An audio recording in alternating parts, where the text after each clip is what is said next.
Welcome back to Global Crimes as we delve back into looking at femicide in the UK. We are reviewing a 10-year period of femicides. That is 10 years worth of violent and premature ends to more than 1,425 women's lives, because men made choices to kill them. Jane Hings, 72, was raped and killed at her bungalow home in Elizabeth Road, Fleckney, in September 2017 by 26-year-old Craig Keogh. Someone in the caravan! Please! Open the door! Got someone... 617 got someone in the caravan in the back. Please open the door! Someone with the dark hair in there. That one. Don't know.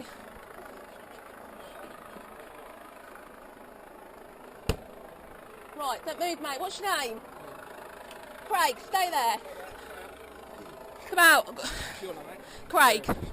Right, hands behind back.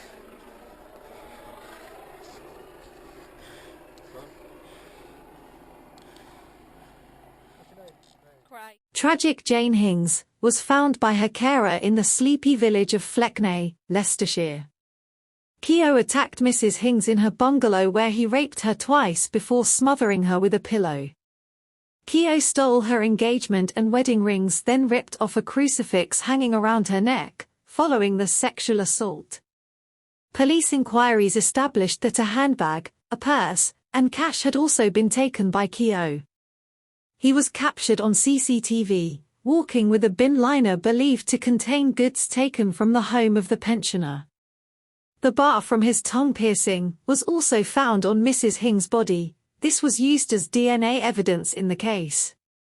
The killer refused to give evidence at his trial, having claimed in police interviews that he had consensual sex with Mrs. Hings, who lived alone and was described by friends as frail after suffering rib fractures from a fall. There were clear signs of a disturbance and all indications pointed to foul play. A detective said, there was a dangerous predator at large who needed locating and arresting. Jane couldn't tell us who attacked her, so it was up to the police to find out. Detectives entered the DNA from Jane's house into the national database and found a match for Craig Keogh. The 26-year-old was found guilty after a 5-day trial at Birmingham Crown Court, with the jury rejected his version of events. Passing sentence at Birmingham Crown Court, Mr. Justice Jeremy Baker told Keogh he had shown no remorse and acted in a callous way after the killing of Mrs. Hings. The judge told the 26-year-old former factory worker, "The reason why you decided to kill Jane Hings was to prevent her from being able to identify you as the person responsible for having burgled her home and raping her."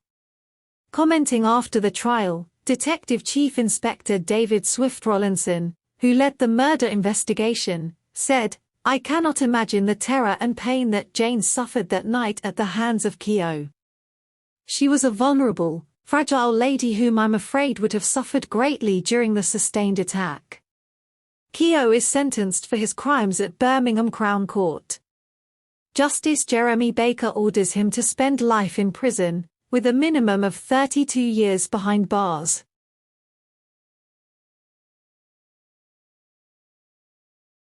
Lucy, 13, was killed by paedophile Stephen Nicholson, 25, a tattoo artist, who had been abusing her while a lodger in her house. He first raped Lucy when she was just 12, and when she sent him a text message falsely claiming she was pregnant, he lured her to the woods at Southampton Outdoor Sports Centre, in July 2018, and stabbed her 27 times in an execution-style murder because he feared she would expose him. Stacey, Lucy's mum, said the morning after Lucy went missing, the police arrived and told her they'd found a body matching her description. Stacey was taken to identify her daughter's body. "The girl lying there with a dark cover pulled up to her chin was my 13-year-old daughter," she said.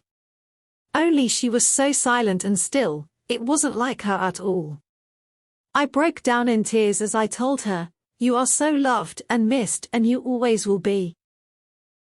but it's like a complete emptiness just overcoming you all at once. Your whole world falling apart. But whilst everything else is going on around you, you're just in this very small bubble of everybody telling you exactly how you're meant to be feeling, what you're meant to be doing. And it is so far from that. People can pick up textbooks, they can read them until they're blue in the face. It is not as it is written. It is such a more complex layer of sorrow and heartache and just destruction. To think that you've woke up and you've started your day and everything's been fine, and not even 12 hours later, your world's in pieces.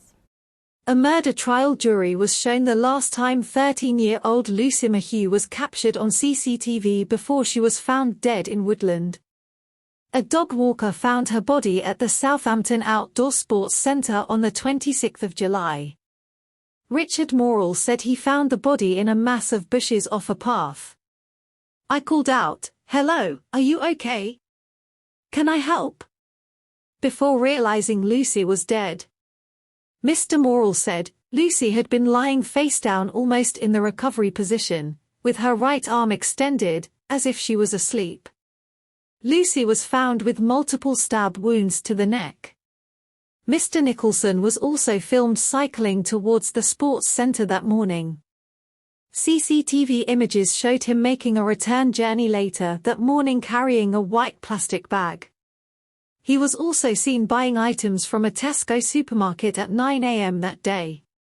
CCTV shows Nicholson with a plastic bag, which police say appeared less full than before, after it is alleged he disposed of bloody clothing in nearby Woodland.